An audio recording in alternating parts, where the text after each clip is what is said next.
नमस्कार बंधुओं।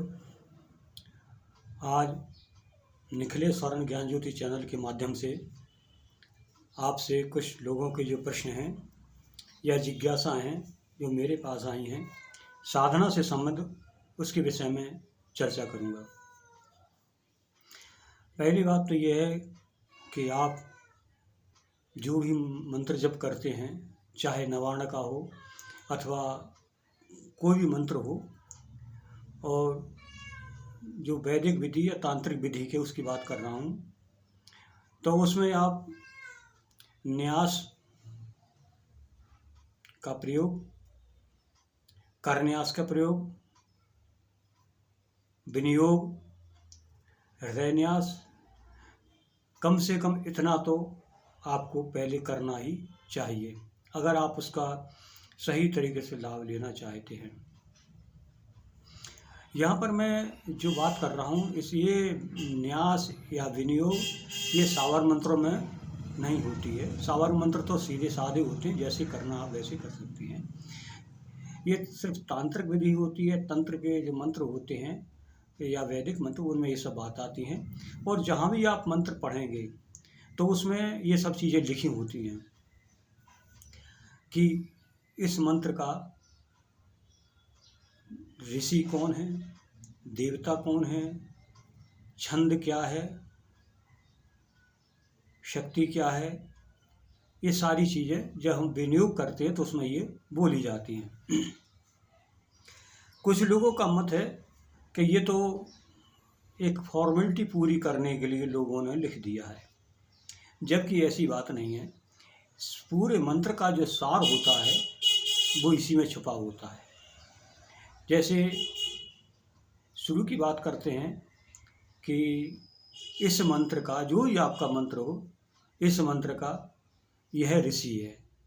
अब वहाँ पे ब्रह्मा, विष्णु, भैरव, नारद या अन्य कोई ऋषि, विश्वामित्र, वशिष्ठ, कुछ भी लिखा हो सकता है। जो भी लिखा है इसका मतलब ये होता है कि ये जो मंत्र है उस मंत्र को उस तत्वों से, उस तत्व के जो ज्ञाता थे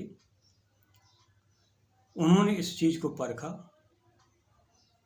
और उन्होंने इस चीज़ का आकलन किया। फिर इसके लिए स्वयं जब अनुभव में लाए, चाहे उन्होंने रचना की हो या जो भी की हो, उसको जब उन्होंने सारभूत समझा तब उसके लिए समाज के लिए दिया। इसमें दो बातें आती हैं कि जहाँ वशिष्ठ या कोई भी शब्द आता है तो हमारा सीधा टारगेट जाता है कि ये फलाने मुनि थे या देवता थे, उनकी तरफ जाता है। ये चीज़ अलग है। वास्तविक होता है कि उस के जो ऋषि हैं वो एक तत्व हैं। उन ऋषि ने उन तत्वों को जाना, क्योंकि मंत्र के अंदर तत्व ही तो होता है। तो उस मंत्र के लिए उन्होंने तत्व के रूप में जाना और उस ऋषि ने अपना नाम वहाँ पर रखा। अब आता है देवता। तो देवता का मतलब होता है कि जो उस मंत्र के अंदर जो पावर है, उस पावर का संरक्षण करने वाला, बढ़ाने वाला, उस पर आधिपत्य करने वाला, उसको विसर्जित करने वाला, उसको देने वाला, ये सारा काम उस देवता के अंतर्गत आता है। इसलिए उस मंत्र में देवता का प्रमुख स्थान हो जाता है। या ऐसा समझ लीजिए आप सादा भाषा कि देवता ही नहीं, देने वाला। अब उसमें अगर मान लीजिए आप कोई मंत्र करते हैं और गलत तरीके से चलते तो वही देवता उस मंत्र के प्रभाव को रोक भी देगा और वही उस प्रभाव को बढ़ा भी देगा। तो देवता के बाद फिर एक और आता है शब्द जिसको छंद कहते हैं। तो छंद का मूल रूप है वाइब्रेशन, कि जिस रूप में उस मंत्र को हमें बोलना है, चाहे वो गायत्री छंद लिखा हो, चाहे अनुष्टुप छंद लिखा हो, चाहे अन्य किसी प्रकार का छंद लिखा हो, चाहे ऊष्णिक छंद लिखा हो या शिखरणी छंद लिखा हो, जो भी लिखा है, तो उसका मतलब ये होता है कि उस मंत्र को आपको उस वाइब्रेशन में या उस रिदम में बोलना है, जब ही उसके आपके लिए अनुभव या लाभ प्राप्त होंगे। यह छंद के रूप में, छंद का मतलब होता है वाइब्रेशन, उसका प्रभाव। अब छंद के बाद में फिर आता है कि शक्ति। तो शक्ति में जो देवता है, अब देवता से भी अंदर की बात चली जाती है कि देवता तो उसका मालिक है ही, तक शक्ति को देने वाला, लेकिन उस शक्ति, उसमें शक्ति कौन सी है? तो वहाँ लिखा जाता कि शक्ति, कहीं ओम लिखा जाता, कहीं ह्रीम लिखा जाता, कहीं क्लीम लिखा जाता, कहीं कोई नाम लिखा जाता है, परमात्मा, नारायण, या कुछ भी नाम हो सकता है। देखिए एग्जाम्पल, उदाहरण के तौर पे मैं बात कर रहा हूँ। तो वो शक्ति के मालिक हैं। शक्ति के मालिक वह हैं, उस शक्ति का चलाने वाला, देने वाला देवता है। उस शक्ति को हमें कैसे प्राप्त करनी, कैसे उसका उच्चारण करना, वो छंद बताता है, वो वाइब्रेशन बताता है। इस तरीके से इसके जो नियम हैं, उन नियम को पहले आप समझिए।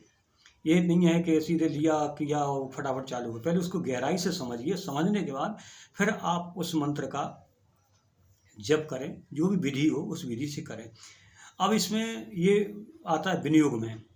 विनियोग में जल लेते हैं और इस बोल करके, लेकिन उस चीज़ को उस भाव से आप बोलें, फिर जल डाल देते हैं। यही लिखा हुआ होता है, ये लोग बताते हैं। इसके बाद आता है न्यास। न्यास का मतलब होता है स्थापित करना, किसी चीज़ के लिए हम स्थापित करना। और स्थापित वह कब होती है? जैसा आपने कई विद्वानों के मुंह से सुना होगा, उन्होंने बताया होगा कि देवता की पूजा देवता बन के ही की जा सकती है।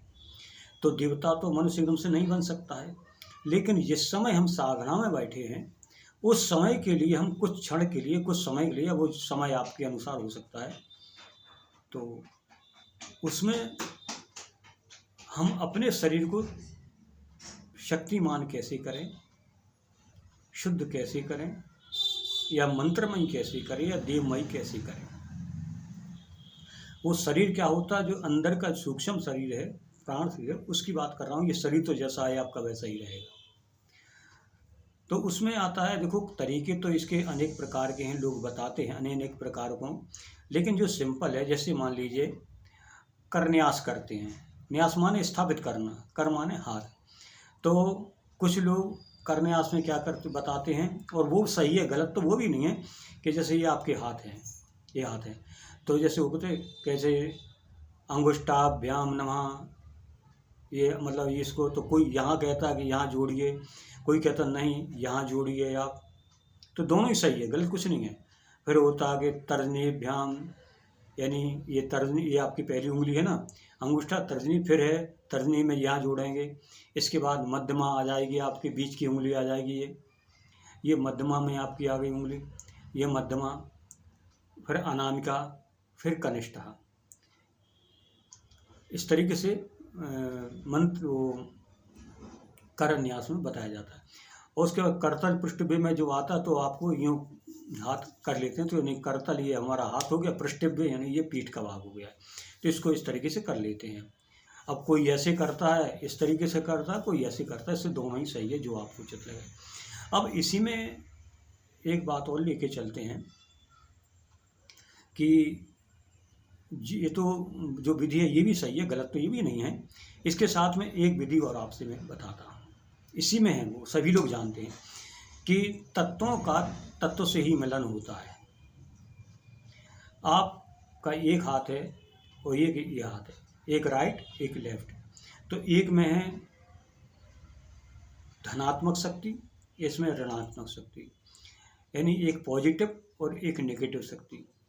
अब इसमें क्या होता है कि जैसे हम एक ही हाथ से कर रहे हैं, तो आपने देखा होगा कि हर उंगली के साथ में एक अंगूठा लगाया जाता है, जैसे ऐसे करेंगे, ऐसे करेंगे, ऐसे करेंगे, ऐसे करेंगे, तो ये आकाश तत्व का प्रतीक है। तो आकाश तत्व अमूमन सभी तत्वों से मेल खा जाता है, सभी से उसकी मित्रता होती है, इसको लोग यहाँ से कर लेते हैं, तो ये भी ठीक है, गलत नहीं है। अब इसमें एक और सिंपल एक तरीका बताते हैं आपके लिए, या आपकी इच्छा है सो करिए, नहीं आप जैसे कर रहे हैं वैसे करिए। कि जब आप मंत्र बोलते हैं, तो जैसे कहते हैं अंगुष्ठाभ्याम, तो आप ये अंगूठा और ये अंगूठा, इन दोनों अंगूठों के लिए आप ये मिलाइए। तो इसमें क्या होगा कि यहाँ की शक्ति इसमें चली गई, यानी आकाश तत्व में मिली है, यानी ब्रह्मांड की शक्ति आपके पिंड में गतिमान कर रही है और पिंड की गति लेकर के आपके ब्रह्मांड में जा रही है। एक वन वे हो गया आपका ऐसे घूमने वाला, चलने वाला। इसके बाद में फिर तर्जनी को लेते हैं, तो तर्जनी को आप तर्जनी से मिलाइए। इसके बाद में मध्यमा को मध्यमा से मिलाइए। इसके बाद अनामिका को अनामिका से मिलाइए। इसके बाद कनिष्ठा को कनिष्ठा से मिलाइए। अब इसमें जिनमें वायु तत्व, अग्नि तत्व, जल तत्व, पृथ्वी तत्व, उनके तत्व उसी में उस जैसे मिल गए। जैसे पानी में पानी मिल जाता है, हवा में हवा मिल जाती है, पृथ्वी तत्व मिल जाता है, वायु में वायु मिल जाती है, अग्नि में अग्नि मिल जाती है। जैसे यहाँ आकाश तत्व को आकाश तत्व मिला, तो ये बन एक हो गया रूट कि यहाँ से यहाँ जाए और यहाँ से यहाँ जाए। तो उसका आपके लिए उस मंत्र का, यानी उस बीज मंत्र का पूर्ण प्रभाव आपको जहाँ तक आपकी जैसी श्रद्धा होगी वैसा प्राप्त होगा और लाभ भी प्राप्त होंगे। इसी प्रकार से हृदय न्यास करते हैं। ये तो अंगों का हो गया।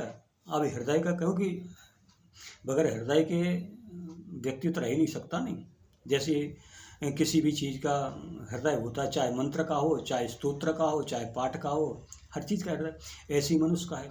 तो जब हम हृदय न्यास करते तो एक तो विधि है कि अपने हाथ लिया, यूँ रख दिए, यूँ रख दिए, यूँ रख दिए, यूँ रख दिए, यूँ रख दिए, तो ये भी सही है, गलत तो ये भी नहीं है। थोड़ी इसके मैं और सिंपल वे पे जाता हूँ कि जब आप जो भी बीज मंत्र है उसको बोल करके हृदय नमा के, हृदय कहते हैं, हृदय से नमस्कार, तो ये 5 उंगली हैं, इनको मिलाइए और लेफ्ट साइड में आप यहाँ चलाइए, क्योंकि हृदय तो यहीं होता नहीं। अब जैसे कुछ लोग करते हैं, बैठे हैं, हृदय नमा, उन्हें यहीं कर लिया, यहाँ कर लिया। हृदय लेफ्ट साइड होता है जैसे बताया जाता नहीं, तो लेफ्ट साइड में चलाइए। अब इसके बाद आता है कि सिर से स्वाहा। तो सिर की जो बात आती है, तो ये सिर है अपना, इस सिर के ऊपर अधिकतर तो यूँ लिया, यूँ चला लिया, हाथ कर लिया, हो गया। और लेकिन वास्तविकता ये है कि ये हमारी 5 उंगली हैं, 5 तत्व की उंगली हमारे सिर के ऊपर आए। इसमें सिर से थोड़ा सा आपको गैप रखना है, इसका वाइब्रेशन आपके सिर में जा रहा है, ऐसा अनुभव करिएगा। इसके पर ये सिर से हो गया। अब आता है नेत्र का। आप जो जिसमें जो क्रम है उस क्रम से देखिए, मैं तो खाली अपनी बात को आपके सामने रख रहा हूँ जो प्रश्न था। नेत्र के लिए एक तो यही है कि आप जो नेत्र तो यूँ ऐसे ऐसे करके कर लेते हैं, दोनों नेत्रों को छू लिया और यहाँ कर लिया।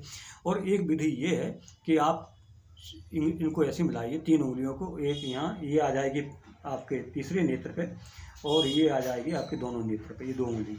तो इस तरीके से ये नेत्रों के ऊपर हो गया। अब इसमें जहाँ फट लिखा है, जहाँ वॉशट लगा है, वो आप वैसा उच्चारण करेंगे, मैं तो केवल आपको एक मार्गदर्शन दे रहा हूँ। इसके बाद आता है कि सहस्त्रासार का। तो सहस्त्रासार हमारा ये कहलाता है जहाँ हम चोटी रखते हैं, और ये वास्तव में देखा जाए तो ब्रह्मांड की शक्तियों का कैच करने वाला ये हमारी चोटी का स्थान ही है। यहीं से शक्ति हम शरीर के अंदर लेते हैं, सूक्ष्म शरीर में, और यहीं से ट्रांसफ़र होकर के जाती हैं।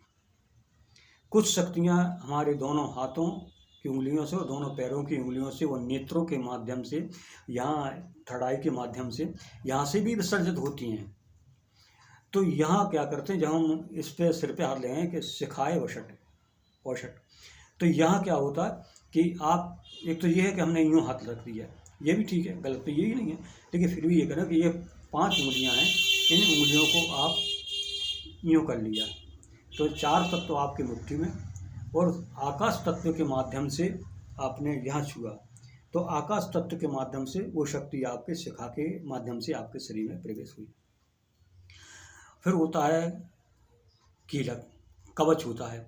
तो कवच में जो बोलेंगे तो आपको ऐसे हाथ कर लीजिए, आप दोनों के लिए, ये कवच हो गया। आप ऐसे करें या ऐसे करें, ये आपकी जैसी आपको आदत हो कर लीजिए, कवच हो गया। कवच का मतलब है कि हमारे शरीर की सुरक्षा। अब इसी में आता है, कवच के बाद में एक शब्द आता है, फट शब्द आता है।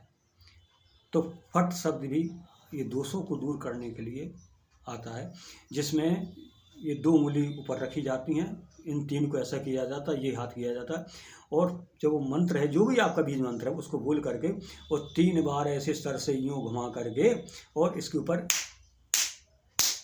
3 बार ठोक दिया, आवाज़ आनी चाहिए। इसका मतलब जो विघ्न बाधा है वो दूर हो। तो ये आपका हृदय न्यास में आ गया। हृदय न्यास के बाद फिर आगे की जो प्रक्रिया है, अब आप कहेंगे आचमन नहीं बता, तो ये आचमन वगैरह ये तो शुरू की आपकी शुद्धि की करना है ना, आचमन इत्यादि करना, इसमें कोई विशेष बात नहीं। जो जिसका प्रश्न मेरे पास है उसका मैं उत्तर दे रहा हूँ। अब यहाँ पर आपका हृदयन्यास, करन्यास इत्यादि ये हो गए। तो एक प्रश्न का तो मैंने आपके सामने उत्तर ये रखा है। अब दूसरा प्रश्न मेरे पास आया है, कई लोग कॉल करते हैं कि हमें यक्षिणी साधना करनी है, मित्र के रूप में करें, प्रेमिका के रूप में करें, लेकिन जब उनसे कहते कि आपने अन्य साधनाएं की हैं क्या, बोले नहीं, अन्य तो नहीं की हैं। कोई कहता मैं नवाण मंत्र जप करता हूँ, मैं शिव जी का मंत्र जप करता हूँ, बहुत अच्छे अनुभव आते हैं। देखिए, आप किसी भी देवता का जो भी आप प्रार्थना करेंगे, स्तोत्र करेंगे मन से, उसका तो आप कृपा पात्र हो ही जाएंगे, उनकी कृपा तो मिलेंगी, क्योंकि अक्षरेतीति ब्रह्म, जो भी अक्षर है सब ब्रह्म के ही रूप हैं। तो अनुभव होना बात अलग होती है, और उसके सानिध्य प्राप्त करना बात अलग होती है।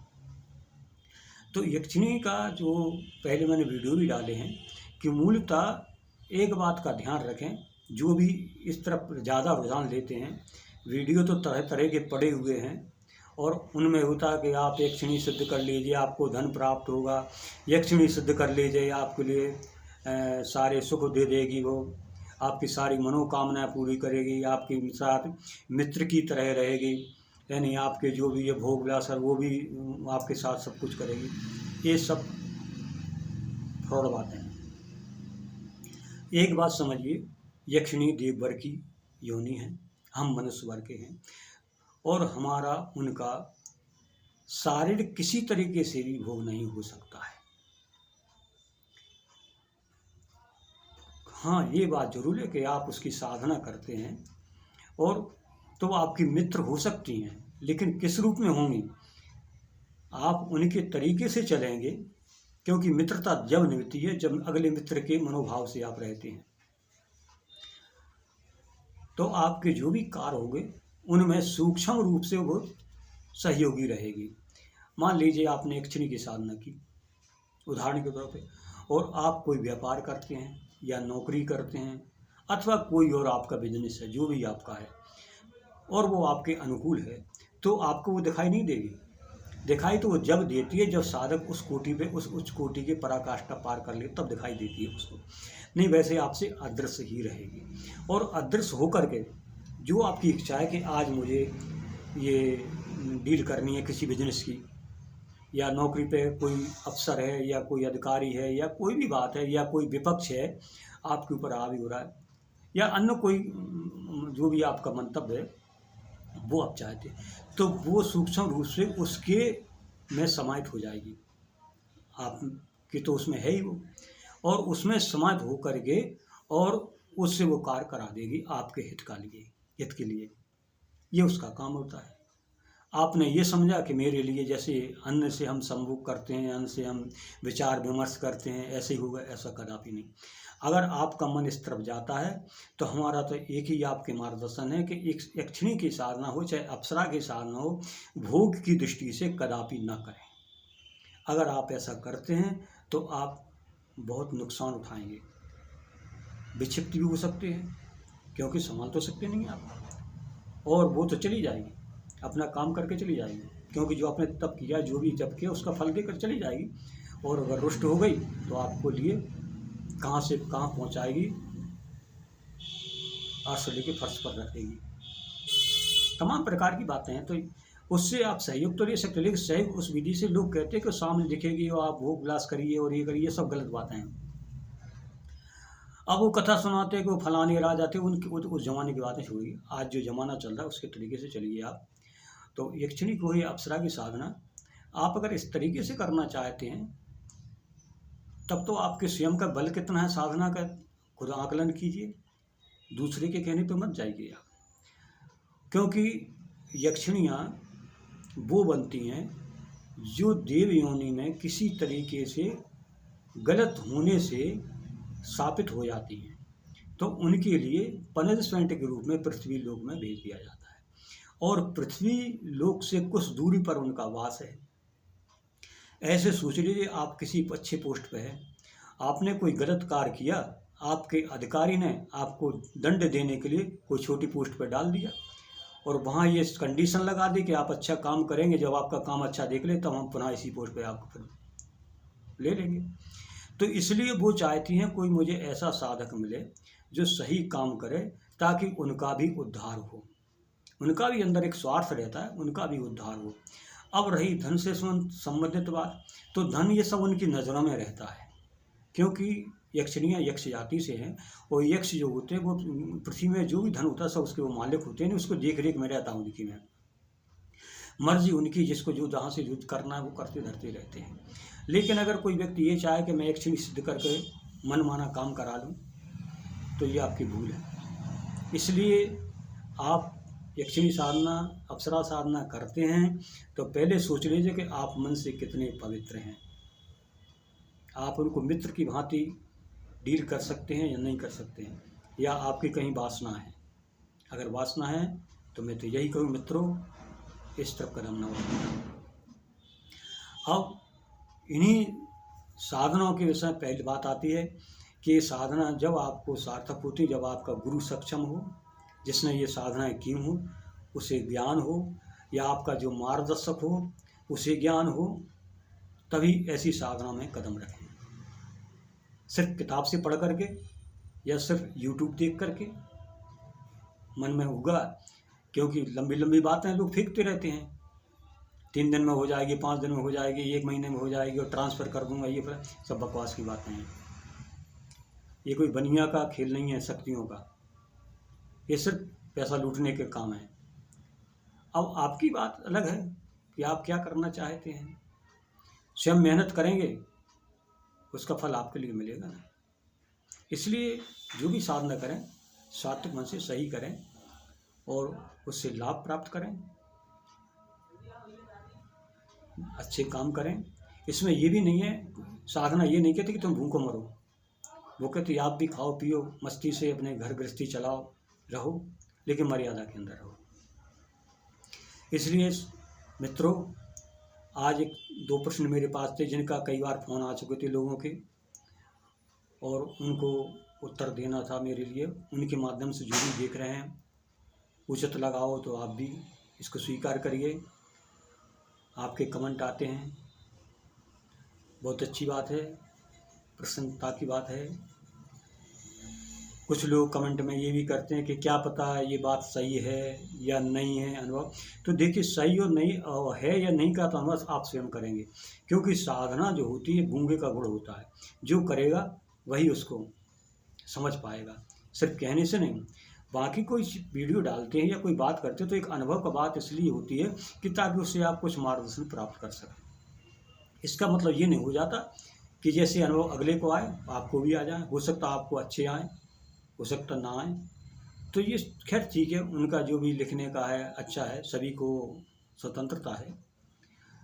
और इन्हीं शब्दों के साथ निखिल स्वर्ण ज्ञान ज्योति चैनल के सभी मित्रों को, माता बहनों को, भाइयों को, जो भी इस चैनल को देखते हैं, आप लाइक करते हैं, सब्सक्राइब करते हैं, इसके हम आपके बहुत आभारी हैं।